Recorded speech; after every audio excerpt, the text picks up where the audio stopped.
Dans notre émission 5e génération. Nous sommes ici au centre de l'école Kirkwood Community College. C'est une école, je peux dire, très bonne école. Une école qui a plein de choses. Beaucoup de gens même étudient ici, beaucoup de gens même ont sorti ici. Il y a une très bonne formation ici en Amérique, à Iowa, précisément dans l'état de Iowa, dans les cités de Cedar Rapids. C'est une école là, je peux dire, où on peut tirer ou étudier ou évoluer dans les bonnes, parce qu'ici l'éducation est très bonne. Ici, je vous dirai encore, je vois, il y a Kirkwood Bookstore. Nous sommes dans le Benson Hour où je vais vous présenter mon invité. Vous allez le découvrir vous-même, parce qu'il va se présenter aussi, comme vous avez promis qu'aujourd'hui nous allons décortiquer un sujet, parce que c'est le mission 5e génération où nous allons décortiquer les sujets, où nous allons parler de la génération. Vous savez, notre génération, depuis nos ancêtres, aujourd'hui, depuis nos vieux, et aujourd'hui nous allons vivre nous-mêmes la génération détruite, la génération ne parle bon. Beaucoup de gens se déroulent, les jeunes là, se fait des bullshit, comme on dirait en anglais, des crazy histoires, où on dirait des histoires là foutues dans la rue, où on voit les jeunes s'habillent pas bien, tout s'échange, ils n'ont pas des ambitions, ils n'ont pas de bonnes des bonnes éducations. Les jeunes ne partent pas à l'école, les jeunes se comportent bizarrement. Donc tout ça, nous allons parler de ça, tout ça, nous allons un peu essayer de comprendre ou de tirer des leçons auprès de nos vieux, auprès de grandes personnes qui ont fait beaucoup d'histoires, où ça peut aussi nous aider, nous les jeunes, à bien évoluer, à être comme eux. Donc je vous présente mon invité déjà, bientôt là nous allons prendre mon invité. C'est un grand homme. Je ne veux pas vous les présenter parce que moi je les connais déjà. Je veux que vous-même vous les découvriez, vous-même vous les découvrez, parce que lui-même va se présenter et auprès de lui nous allons parler de bonnes choses, des histoires où vous allez aussi comprendre, où ça peut aussi aider la jeunesse à évoluer. Bonjour Dorta. Bonjour Cody. Oui, parce que ça c'est l'émission 5e génération sur les pages Tout Savoir. Nous sommes là, comme on vous avait dit, on va vous inviter pour c'est un peu de décortiquer. Aujourd'hui c'est la 5e génération. Comme vous voyez comment ça a évolué. Beaucoup de jeunes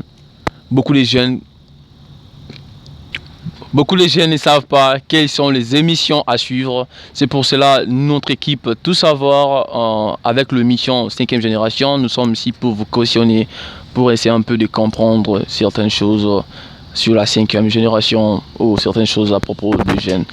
Comment on peut vous reconnaître dans 2 mots? Pour être bref, je vous remercie de m'avoir donné cette opportunité de m'exprimer face à cette équipe jeune qui pense qu'on peut apporter assez de choses pour essayer d'améliorer aujourd'hui les conditions de vie des jeunes. Pour être bref, je suis enseignant-chercheur de profession et j'ai un doctorat en marketing et management. Et je suis aussi directeur marketing du cabinet Ramses Consulting dans le siège à Chicago. Okay.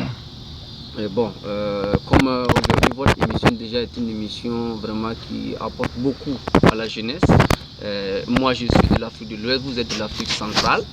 Et si vous approchez aujourd'hui de nous, ça prouve que quand même aujourd'hui l'Afrique est une Afrique unie et que chaque Africain doit apporter sa pierre pour qu'aujourd'hui la jeunesse africaine aujourd'hui grandisse à 2 niveaux, au niveau éducatif et au niveau aussi de partage. Comme on le dit, un savoir qui ne se partage pas est un savoir qui meurt. Et aujourd'hui, avec les expériences que nous avons vécues aussi les uns les autres, je pense aussi apporter une modeste contribution à ce que cette jeunesse aujourd'hui puisse entreprendre surtout, c'est important, et voir aussi dans la mesure du possible comment nous pouvons les accompagner aussi. Ok, merci. Est-ce que vous pouvez se présenter? Est-ce qu'on peut vous connaître? Qui êtes-vous? Quel est votre parcours aussi? Ok, merci. Je tenterai en tout cas de me présenter de façon modeste. Mon parcours, j'ai beaucoup évolué dans le domaine du marketing. J'ai aussi évolué dans le domaine des droits de l'homme. J'ai travaillé aussi avec quelques ONG américaines d'abord, dont OSIWA, la Open Society for West Africa, où j'ai coordonné un programme au Niger dans le cadre des élections pour amener les femmes à participer au processus démocratique. Bon, après ça, j'ai travaillé avec des entreprises comme Caterpillar et Ford, et par fini, j'ai opté pour l'enseignement à l'université où je suis enseignant-chercheur et aussi titulaire d'un doctorat en marketing et management. Et je pense qu'après avoir formé tant d'étudiants et tant de jeunes en Afrique, aujourd'hui je me retrouve aux États-Unis. Aux États-Unis, j'ai créé une entreprise, un cabinet d'études qui s'appelle Ramsès Consulting. Et Ramsès Consulting a un projet très nouveau pour l'Afrique. Ramsès Consulting, au-delà du consulting, est un cabinet de recherche. Et nous avons fait beaucoup de recherches économiques et beaucoup de recherches dans le domaine de l'économie, dans le domaine social. Et nous tentons aujourd'hui d'apporter notre contribution à certains problèmes en Afrique. Bon, au niveau de l'économie en Afrique, on s'est rendu compte qu'en Afrique, on nous donne des chiffres de croissance 10%, 15%. Pour nous, bon, la croissance, ce n'est pas une question de chiffres sur les papiers, c'est une question de... On doit vivre la croissance. Ouais. Vivre la croissance, c'est quoi? Quand on parle de croissance à 2 chiffres, le panier de la ménagère doit sentir réellement qu'il y a une croissance. Mais on parle de croissance, on se rend compte que la croissance, c'est sur le papier et les gens vivent de la misère. Donc, au regard de tout ça, nous avons initié un projet qui s'appelle Chic Africa, dont l'objectif, c'est de permettre aux entrepreneurs africains qui innovent de venir côtoyer les entrepreneurs du Nord, l'Amérique et le Canada, pour voir réellement qu'est-ce qu'ils peuvent tirer de plus. Tirer de plus, c'est en termes d'expérience et aussi en termes de conquête de financement. Parce que depuis des années, c'est les gens qui partent à la conquête de l'Afrique. Et nous pensons qu'aujourd'hui, l'Afrique doit aller à la conquête des autres. Et c'est pour ça que Chic Africa est là pour aujourd'hui accompagner le continent africain dans sa relance économique. Dans cette relance économique, je tenterai aussi de faire un petit bilan de la première édition du Forum Chic Africa, qui était un bilan très positif. Nous avons pu canaliser environ plus de 3 milliards de dollars vers l'Afrique, avec beaucoup de partenariats économiques entre les entrepreneurs africains et ceux de l'Amérique du Nord. Pour nous, c'est déjà un grand pas. Et la seconde édition se prépare à grands pas pour juillet 2017. Exactement, donc ce forum aura lieu, la seconde édition aura lieu en janvier, à Chicago encore, au Hilton de Chicago, qui sera un grand rendez-vous. Et déjà pas mal quand même de grandes personnalités ont déjà commencé à confirmer leur arrivée. Et nous sommes déjà aussi en contact avec beaucoup de chambres de commerce africaines pour déjà lancer ce débat économique pour permettre aux gens, parce qu'au-delà de l'économie, Chic Africa, ce n'est pas aussi venir faire des business. Chic Africa aussi, c'est venu aussi impulser l'éducation en Afrique. Moi, en tant qu'enseignant, j'ai enseigné beaucoup d'étudiants, mais à chaque fois, je me rendais compte que ces gens, au niveau de l'enseignement, attendaient l'emploi. Pourtant, non, aujourd'hui, ils doivent créer. Et en étant aux États-Unis, j'ai fait cette remarque des universités américaines. Les universités américaines, quand ils forment un étudiant, l'objectif, c'est que cet étudiant soit créer de la richesse. Pas aller à la conquête du boulot ou bien dormir. Donc c'est ça, nous invitons aussi les universités africaines à venir côtoyer celles du Nord, à comprendre leur stratégie, le partage d'expérience, la recherche de financement, l'échange des professeurs. Nous les invitons à participer de façon, en tout cas harmonisée à ce forum. L'an passé, nous avons eu en tout cas la présence des universités telles que Columbia, Lewis et puis Loyola qui sont venus. Et l'université, il y a une grande école supérieure académique qui était là, Python Academy, qui est très spécialisée dans l'économie et la statistique et l'économétrie. Ils ont eu des partenariats et nous pensons que c'est déjà un grand plus pour l'Afrique. Et l'année prochaine, la seconde édition, nous pensons qu'on aura assez d'universités pour vraiment aujourd'hui permettre cette collaboration. Nous aussi aujourd'hui, il faut que nous inventons. Pendant des années, nous avons suivi la colonisation, ça ne nous a rien apporté. Donc la Chic Africa, c'est d'apporter une alternative de changement, de mentalité, pour décomplexer d'abord les Africains face au monde. Parce que sans nous, le monde ne vit pas. Toutes les richesses viennent de l'Afrique. Donc il est inconcevable que l'Africain soit dans la misère. Donc on s'est dit que Chic Africa, c'était pour Chicago African Economic Forum, c'était de propulser cette dynamique économique sur le continent. Ok, nous sommes contents de vous entendre ça. Est-ce que nous pouvons aussi, il y a une question là où on a envie de vous poser aussi, est-ce qu'on peut connaître votre nationalité? Je D'où suis venez-vous? de nationalité burkinabé, mais aujourd'hui, en tant que panafricaniste, je suis africain. Je suis africain parce que nous devons, si les autres ont pu s'unir et grandir, je pense que l'Afrique n'a pas intérêt à être balkanisée. L'Afrique a intérêt à s'unir. Et nous, ceux de la diaspora, nous devons avoir cet esprit d'union. Aujourd'hui, quand tu es aux États-Unis, on ne parle pas burkinabé, on ne parle pas congolais, on dit il est africain. Donc déjà, les gens nous montrent déjà qu'on est unis. Et nous, maintenant, nous devons donner l'exemple en Afrique. Moi, je suis africain.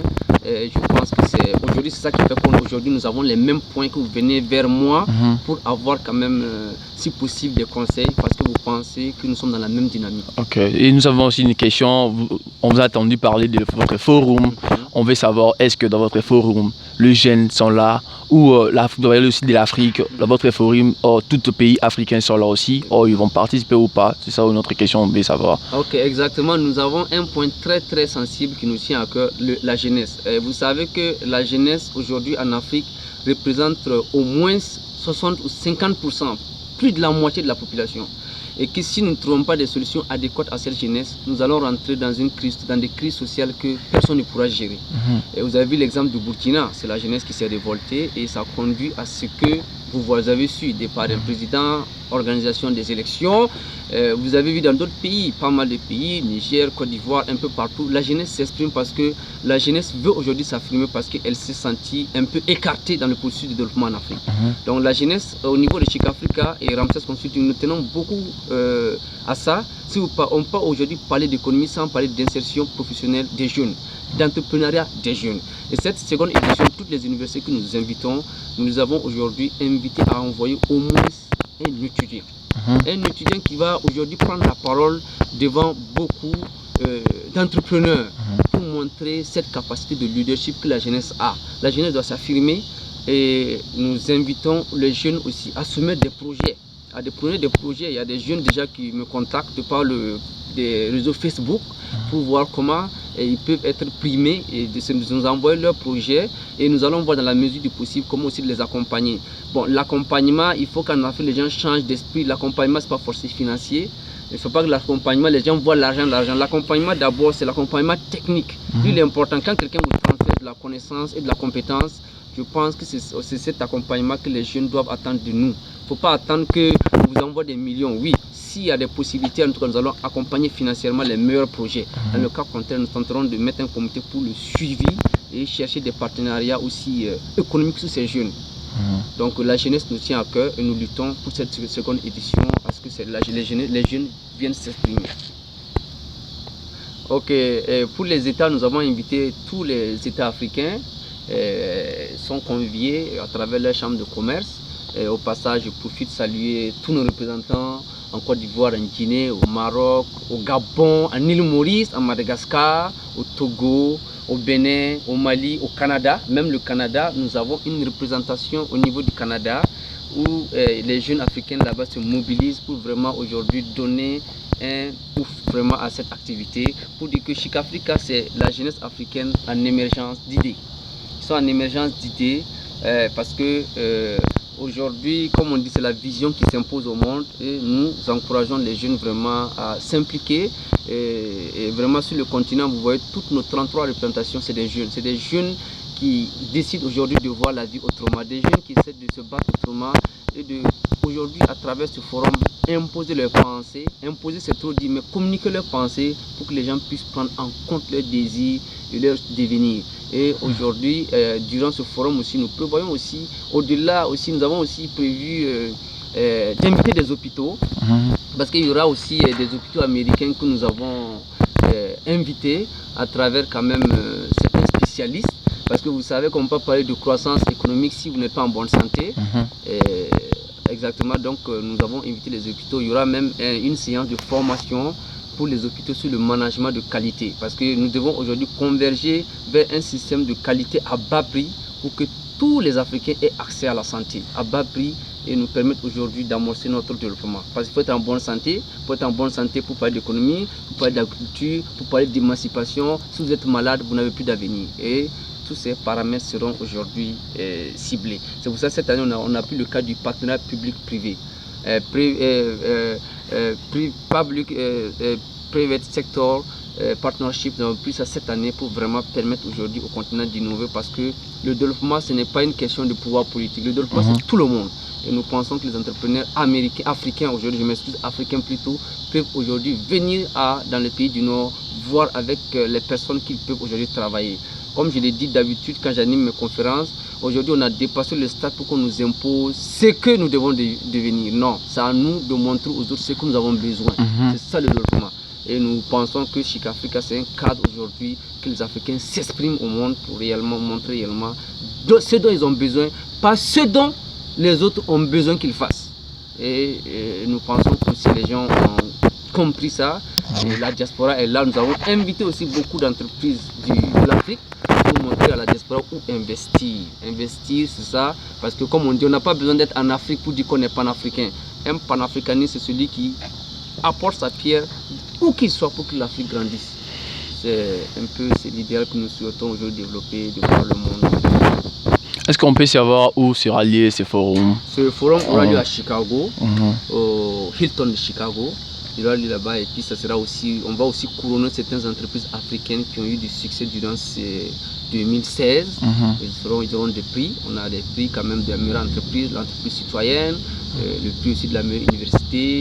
On a pas mal de prix, et il y aura aussi un concert, le dîner de gala, où quand même il y aura des artistes africains, américains qui viendront prester pour accompagner cette soirée, pour qu'elle soit de taille. Ok, so, disons, comme notre émission parle de la 5e génération, sur la jeunesse aussi, est-ce que vous avez une façon de dire ou d'aider les jeunes à vous suivre, ou d'aider les jeunes à faire comme vous? Comme aujourd'hui, vous avez l'avenir, c'est une grande avenir, et vous avez aussi beaucoup d'histoires où vous avez envie de faire, où ça va venir encore. Comment vous pouvez dire aux jeunes de vous suivre ou d'être dans la ligne que vous avez aujourd'hui? Quels sont les conseils ou je peux dire les stratégies que vous pouvez donner aux jeunes de vous suivre, d'être aussi dans la ligne comme vous? Ok, très belle question.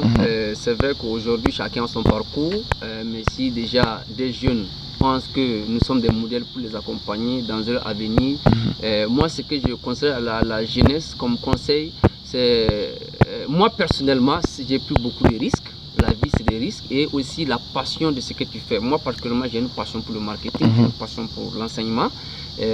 Vous devez d'abord suivre votre passion. Lorsque vous suivez votre passion, l'argent vient. Quand on est passionné de quelque chose, nous faisons tout pour avoir les compétences nécessaires pour être unique dans le domaine.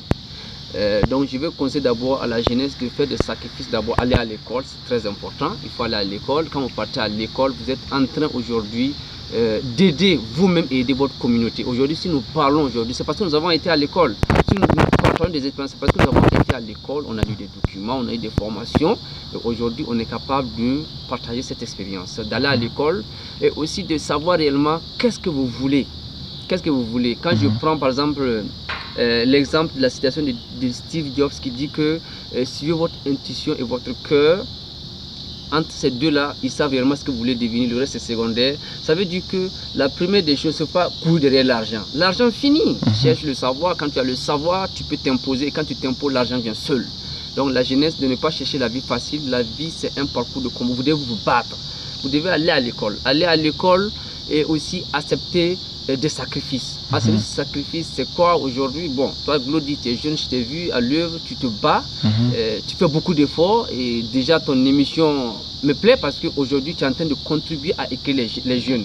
Et tu penses aujourd'hui, c'est ta façon de contribuer à la jeunesse. Et tu viens voir des gens que tu penses qui ont l'expérience pour t'accompagner dans cette action. Ça, c'est déjà une action noble que nous devons, nous, en tant qu'aînés, nous devons accompagner.